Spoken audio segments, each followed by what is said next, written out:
Hello, fellow wanderers. In this episode of the Beginner's Guide, I will share what was Feanor's fateful choice regarding the two trees? Where did Melkor escape to after killing the trees? What happened to Ungoliant? How was the unrest of the Noldor resolved? What is the Oath of Feanor, and what does that mean for the Silmarils? All this and more, coming right up. Welcome. In the Beginner's Guide to the Lord of the Rings podcast, we explore the foundational, epic stories from the deep past of Middle-earth. If you enjoyed J.R.R. Tolkien's books, or maybe just Peter Jackson's movies, or perhaps you're excited for the new Lord of the Rings TV series by Amazon Studios, and you want to dive deeper into the rich world of Middle-earth, then listen and subscribe. Mago Vanyan, fellow wanderers. Today in Middle-earth, today's episode date is January 20th. In the year 3019 of the Third Age, the Fellowship has arrived at Caras Galadon and is resting in Lothlorien. Gandalf battles the Balrog that took him down in Moria. This is from Today in Middle-earth History Calendar on theonering.net. Map check. It is the first age of Middle-earth. Melkor and Ungoliant have killed the two trees of Valinor and escaped. The Noldor, a faction of the Elves in Valinor, has grown restless. A portion of the light from the two trees remains in the Silmarils, yet Feanor, prince of the Noldor, keeps them locked away in his fortress of Formenos. If none of that makes sense, please listen to the previous episode of Beginner's Guide. Today I'll cover the first half of the chapter titled The Flight of the Noldor from a book called The Silmarillion by J.R.R. Tolkien, published by Ballantine Books in 1977. We return to the recently darkened land of Valinor. Darkness now fills Valinor, where the beautiful silver light of Telperion and the golden light of Lorelin once grew and mingled. Manwë summons a great wind to push away the evil vapors, and the only light now is that of Elbreth's stars in the sky. The Valar, Maiar, and Elves gather around the hill upon which the two trees had once stood. Yavanna goes to the blackened remains of the trees. Each branch she touches breaks and is lifeless. She says to the Valar gathered, "The light of the trees has passed away and lives only in the Silmarils of Feanor." She laments that the creation of the trees was so unique that she will never be able to make their likeness again. However, she can save the trees and bring them back to life if she had a little of the light that they once produced. Manwë asks Feanor if he will relinquish the Silmarils, so that Yavanna can rekindle the life of the trees. Feanor stands long in silence, much to the dismay of many of the Valar. In time he echoes the words of Yavanna, that the creation of the Silmarils could be accomplished only one time, and that if he were to break them, his heart would also break, and that he would be slain, the first of all the elves.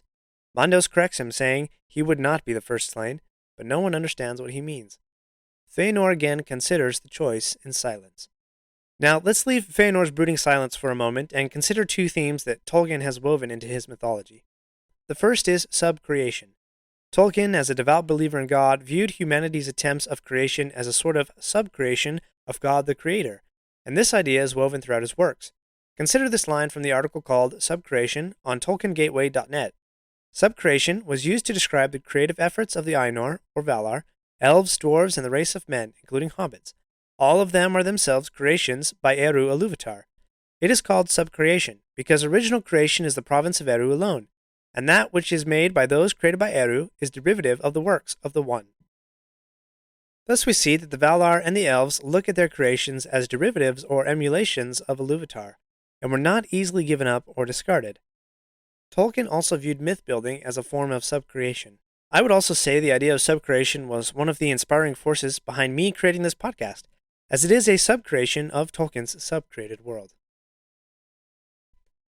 The second theme is choice, particularly the choice to sacrifice something dear to an individual for the betterment of others. Think of the choices that you see in the movies and books. A hobbit unexpectedly leaving home to help a company of dwarves reclaim their home. Another hobbit setting out to first save the Shire, then all of Middle-earth, although he does not know the way. An exiled king choosing to leave his life of obscurity to rise up and challenge the Lord of the Rings himself. Or the dangerous opposite. A prince of men refuses to cast a ring into Mount Doom. And we will see in future stories from the Silmarillion how the choices of some can have huge ramifications. Choice has appeared many times in these stories already. The choice of the Valar to come into the world and prepare it for Ilúvatar's children. The choice of the Elves to leave their homeland to dwell with and learn from the Valar. And now the choice before Feanor, to break the Silmarils to give light back to the trees. While in the darkness, it began to seem to Feanor that he was surrounded by enemies, and he remembered Melkor's deceitful words that the Silmarils were not safe from the Valar. He makes his choice. he will not relinquish the Silmarils. And if the Valar force him, that will confirm to him that the Valar are just as bad as Melkor. Soon messengers from Feanor's northern fortress arrived with terrible news.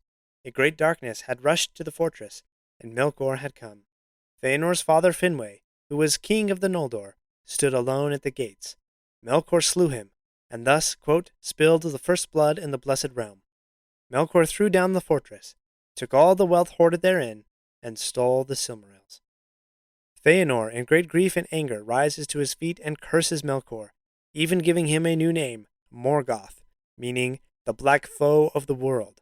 The elves referred to Melkor as Morgoth forever after. And we will also do that in this podcast, just so, we can make things a little more confusing. Do you ever find yourself thinking about who would win in a fight between Goku and Superman? Hi, I'm James Gavsey, and on the Who Would Win show, me and my co-host Ray ignore anything important happening in the outside world and debate fictional battles between characters from comics, movies, and video games. We got a new show every week, and almost always am I the winner. Yeah, not true, Ray. In the past, we've discussed such matches as Captain America versus Darth Vader, Solid Snake versus the Iron Giant, classic matchups like RoboCop versus Terminator, and even the Muppets versus Sesame Street. That one was crazy. So if you're a fan of geek culture and love a spirited debate, check out the Who Would Win show wherever you get your podcasts, or check us out at whowouldwinshow.com. Feanor also rused the summoning of Manwë to the feast, believing in his arrogance that if he had been at Formenos, he could have stopped Morgoth, and thus saved his father and his Silmarils. He flees into the night, but lest you be confused as to his grief, Tolkien has this to say, quote, his father was dearer to him than the light of Valinor or the peerless works of his hands, and who among sons of elves or of men have held their fathers of greater worth. While Feanor's choice and Yavanna's lament are happening, Morgoth, previously known as Melkor, and Ungoliant, the spider monster, flee from Formenos and Valinor and race northward. Here the land was wide but cold, and filled with grinding ice. Thus they returned to Middle-earth in the far north. Morgoth attempts to outrun Ungoliant, but her darkness still shrouded him, and he could not escape. Morgoth heads to the ruins of Angband, his old western outpost, once commanded by his lieutenant Sauron. Perceiving this, Ungoliant demands that Morgoth fulfill his promise, to give her anything she asks with both his hands. She demands the treasure they stole from Formenos. Morgoth begrudgingly extends his left hand, which holds the wealth, jewels, and gems, and she devours them. She grows bigger and darker, and yet she is not satisfied. She says, with one hand thou givest, with the left only, open thy right hand. In his right hand Morgoth held the Silmarils locked in a crystal chest, and though the purity and blessing of the Silmarils had burned his hand, yet he would not give them up to Ungoliant. He dismisses her, and says of the Silmarils, these things thou shalt not have, nor see, I name them unto myself forever. But Morgoth has underestimated his foe. Ungoliant has grown very powerful. She ties him with her webs and attempts to strangle him.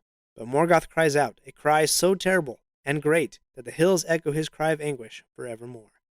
Yet his cry did not go unheard. Deep in the pits of Angband lurked still the Balrogs, waiting for their master to return.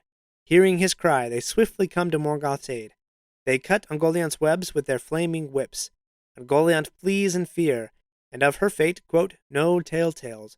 Yet some have said that she ended long ago, when in her uttermost famine she devoured herself at last. Being now free from Ungoliant, Morgoth reclaims and rebuilds Angband. Above the gates of his fortress he raises 3 enormous peaks called Thangorodrim. In the deepest pits he gathered demons and multiplied the orcs. For the Silmarils he creates a great crown of iron, and sets the great jewels in it. His hand was never free from the burning pain from having touched the Silmarils. Upon his dark throne, in the deeps of his fortress, he calls himself King of the World, governs his realm in hatred, and channels that hatred and evil into his servants. In the land of Valinor, after some time, Feanor suddenly appears to the Noldor in the city Tirion, in rebellion against the Valar because his banishment had not yet been lifted. The Noldor gather to hear, and Feanor claims the kingship of the Noldor over his half-brother, and urges them to leave Valinor and return to Middle-earth. He stirs the hearts of the Noldor by reminding them of the land of their birth, sweet Cuiviénen, under the stars, and urges them to win realms by their own courage in the land of Middle-earth. He declares war on Morgoth, vowing to pursue him to the ends of the earth. He says, war shall he have and hatred undying. But when we have conquered and have regained the Silmarils, then we and we alone shall be lords of the unsullied light. Then he and his 7 sons swear a terrible oath that they will pursue with hatred anyone, Valar, demon, elf, or man, who, quote, should hold or take or keep a Silmaril from their possession. Now, this oath of Fëanor, while rash, is a key moment for Fëanor and more especially his sons. This oath will cause much grief between Fëanor's sons and others of the Noldor, elves and men. Fëanor's half-brother Fingolfin speaks against this oath, and the argument becomes so heated that swords are very nearly unsheathed.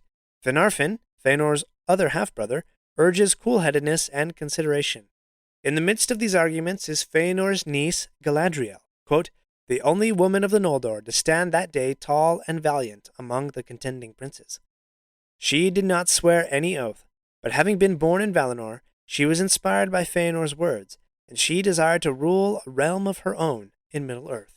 The debate lasted long, yet Fëanor won the hearts of the greater part of the Noldor.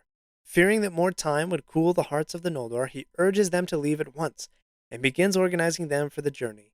But even as he tried to organize them, dissension arose once again, this time contending the kingship of Fëanor, seeing as how the majority of the Noldor loved and held Fingolfin as king.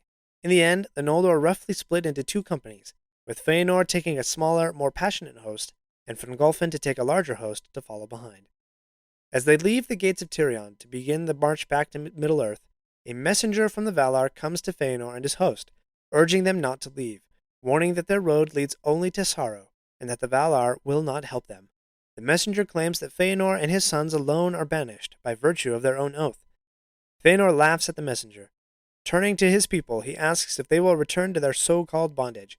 He claims that sorrow will be with them wherever they go, even in the Blessed Realm, did they experience it. He says, we have come through bliss to woe. The other now we will try, through sorrow to find joy, or freedom at the least. There's that Tolkienian theme again that we've mentioned a few times in previous episodes, that through mourning or sorrow comes wisdom, growth, and yes, even joy. Fëanor dismisses the messenger, saying that he will not sit idly in grief, remembering a past bliss, but will go forth to do mighty deeds, even to do, quote, such hurt to the foe of the Valar that even the mighty shall wonder to hear it. With those final words, he and his host depart from the elven city of Tirion, leaving behind the bliss of Valinor, the counsels of the Valar, and the sorrow of loss.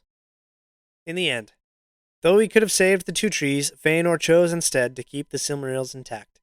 Melkor, now named Morgoth, has slain Fëanor's father, stolen the Silmarils, fled back to Middle-earth, and established his ancient realm of evil once again. Fëanor has urged the Noldor to leave Valinor and return to Middle-earth, and in the process has sworn an oath with his sons to pursue any who withholds a Silmaril from being reclaimed. The Noldor, while all generally agree with returning to Middle-earth, have differing opinions about why and how to do so. Even so, led by Fëanor, they begin the march back to Middle-earth. My friends, if you enjoyed this episode, let me know by subscribing, leaving a review, and sharing with your friends. Until next week, remember, not all those who wander are lost.